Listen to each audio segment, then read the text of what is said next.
সারাদিন শুধু আমাদের সাথে শুধু উল্টোপাল্টা কাজ হয়ে যাচ্ছে। আবার এখানে একটা অটো থেকে নেমে দাঁড়িয়ে আছে।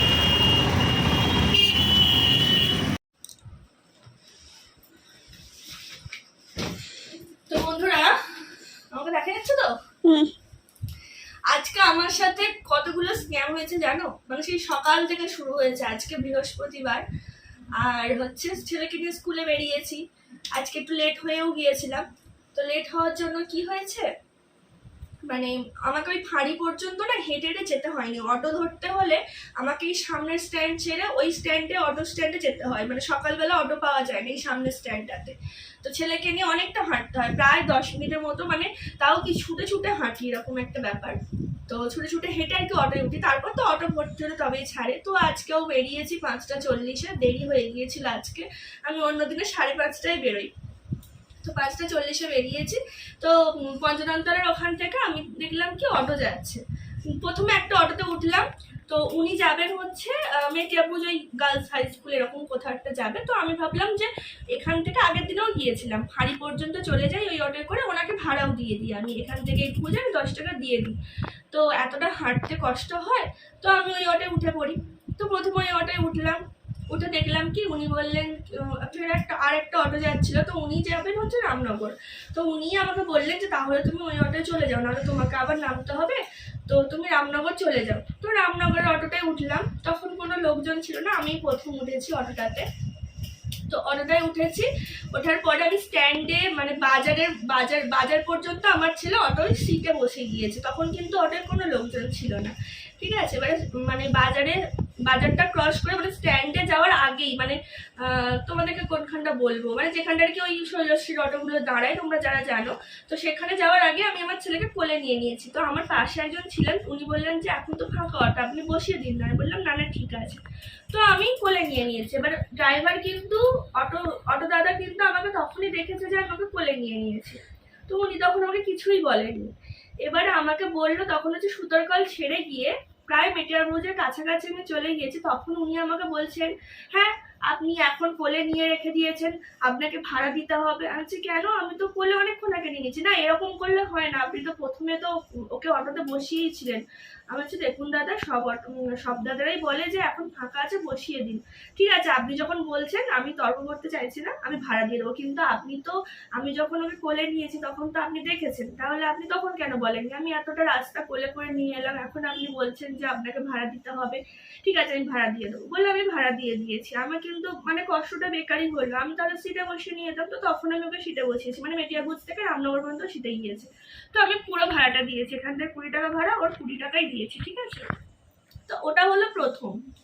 দ্বিতীয় হচ্ছে আমার ব্যাগের সামনে এই চেনটাতে 150 টাকা রেখেছিলাম, ঠিক আছে। আমার মুখ দেখা যাচ্ছে তো, তোমাকে এদিক ওদিক দেখাতে হবে না বাবাই, আমার মুখ দেখা যাচ্ছে তো। তো এই চেনটাতে আমি 150 টাকা রেখেছিলাম, ডাক্তার আমাকে 150 টাকা দিল। তো আর আমার কাছে তো কিছু টাকা ছিল, সেটা আমার ভিতরে ব্যাগে আছে। তো 150 টাকাটা যেহেতু মানে এখন যাতায়াতের খরচার জন্য 150 টাকাটা আমাকে দিয়েছে, তো আমি কি করেছি এই ব্যাগের মধ্যে রেখে দিয়েছি। তো জানি না 100 টাকাটা কি হয়েছে, উড়ে চলে গিয়েছে নাকি কি হয়েছে আমি নিজেও জানি না, বলতে পারবো না, সে তো গেল। আচ্ছা আবার গেলাম হচ্ছে সিনিয়র বিল্ডিং এ, ছেলের সাথে অনেকক্ষণ দাঁড়িয়েছিলাম, সুস্মিতা আমার বান্ধবী আসতে। সিনিয়র বিল্ডিং এ গেলাম, সিনিয়র বিল্ডিং এর ওখানে গিয়ে ছেলের কিছু প্রজেক্টের জিনিস কেনার ছিল, সেখানে গেলাম প্রজেক্টের জিনিস কিনতে। আচ্ছা জিনিস কিনলাম, পপ স্টিক নিয়েছিলাম। তো পপ স্টিকটা নিয়ে মানে যেহেতু 100 টাকার নোট দিয়েছিল, সেই কারণে পপ স্টিকটাও নিয়েছিলাম। একটা জিনিস নেবো, খারাপ লাগছিল, তো সেই কারণে মানে একটু বেশি ভাবলে যা হয় আর কি, তো পপ স্টিকটা নিয়েছিলাম। তারপর আবার ছেলে একটা ওই এই কোথায় গেল না দেখাই,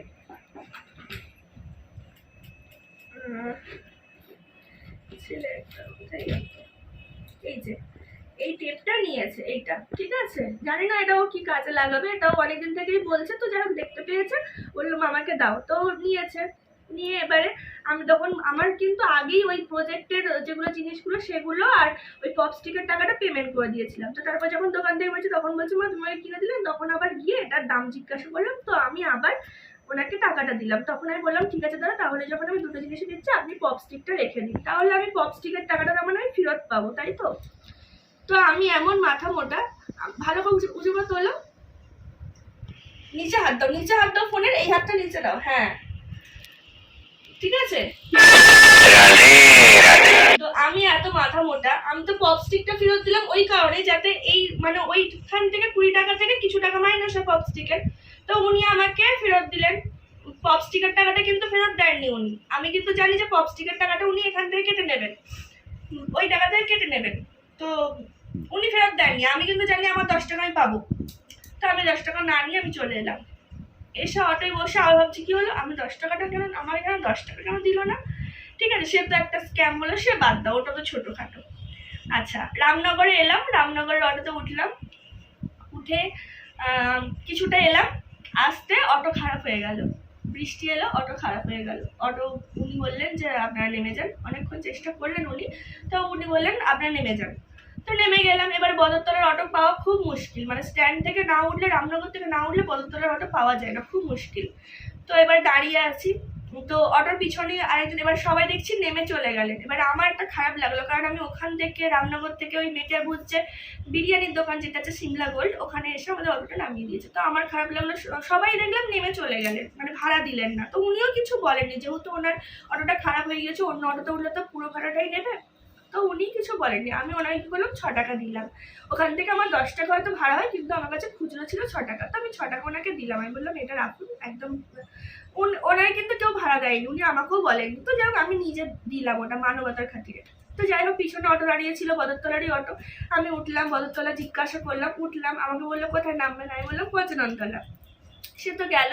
এবারে যখন কিছুটা এসে সুতোরকল ছেড়ে এসে অটো থেকে সবাই নেমে গেল, তখন আরেকটা অটোকে ইশারা করলো যে একজন কি হবে, তো আমি বললো যে হ্যাঁ হবে। তো আমাকে বললো আপনি নেমে যান। আমি বললাম যে ওটা তো মেটিয়ারপুরের অটো, এই শৈলশ্রীর অটো, আমি তো স্ট্যান্ডে নামবো না, আমি তো নামবো পঞ্চাননতলা। বলছে হ্যাঁ এটাও তো স্ট্যান্ড পর্যন্তই যাবে। আমি বলছি কি হলো, আপনি তো আমাকে আগে বললেন যে এটা, আমি তো আপনাকে বললাম যে পঞ্চাননতলায় নামবো, আপনি তখন তো যাবেন না, স্ট্যান্ড পর্যন্ত যাবে। সে তো গেল, বললো না না আমি যাব না বলে আমি নেমে গেলাম ওখানে। আমি আর ওই অটো উঠিনি, শৈলশ্রী অটোতে। বলে আবার ফেরো অটো, অনেকক্ষণ দাঁড়িয়ে থাকার পর, প্রায় 20 মিনিট দাঁড়িয়ে থাকার পরে, বদরতলা অটোতে বলছি না পুরো ভিড়, তো অনেকক্ষণ দাঁড়িয়ে থাকার পর তারপর আবার অটো এলো, আবার বাড়ি এলাম। আজকে আমি ভেবেছিলাম না বাড়ি থেকে বেরোবোই না, আমার সাথে মানে স্ক্যাম হয়েই যাচ্ছে, শুধু মানে খরচা হয়ে যাচ্ছে। আমার ভালো লাগছে না, একদম কান্না পাচ্ছে, বিশ্বাস করো। আর 100 টাকাটা যে কোথায় কি হলো, উড়ে গেল কোথাও। আমার কিন্তু ডাক্তারও বারণ করে যে তুমি এই চেনটাতে রাখবে না। আর আমি না ভাড়া দিয়ে না, আমার এই চেন খোলাই থাকে, আমার মানে হুঁশ থাকে না। ভাড়া দিয়ে নাম নিয়ে এমনি ভাড়া দিলাম, ভাড়া দিয়ে ওই যে টাকাটা রাখলাম, রেখে এখন চললাম। মানে তাড়াহুড়োর মধ্যে আর কোনো মানে মাথায় থাকে না যে চেনটা আমাকে টানতে হবে। আমার মনে হয় তো উড়েই গিয়েছে। তো যাই হোক, চলো এবার ড্রেস চেঞ্জ করি। এখন তো বাজে হচ্ছে 1:10-15 হয়ে গিয়েছে, 1টার সময় বাড়ি ফিরি, মানে 1টা না, ওই 12:45-50 এরকম হয়ে যায়। তো যাই হোক, 1:10-15 কি আরো বেশি হয়ে গিয়েছে হয়তো, দেখি আমি ফোন দেখিনি, আমি আন্দাজেই বলছি 1:10-15 হয়ে গিয়েছে। তো চলো গিয়ে ড্রেস চেঞ্জ করি, রান্না বান্না করি। আসলে ভাত ডাল ডাক্তারবাবু করে রেখে দিয়েছে, শুধু মাছটা করবো আমি। তো চলো খাবো।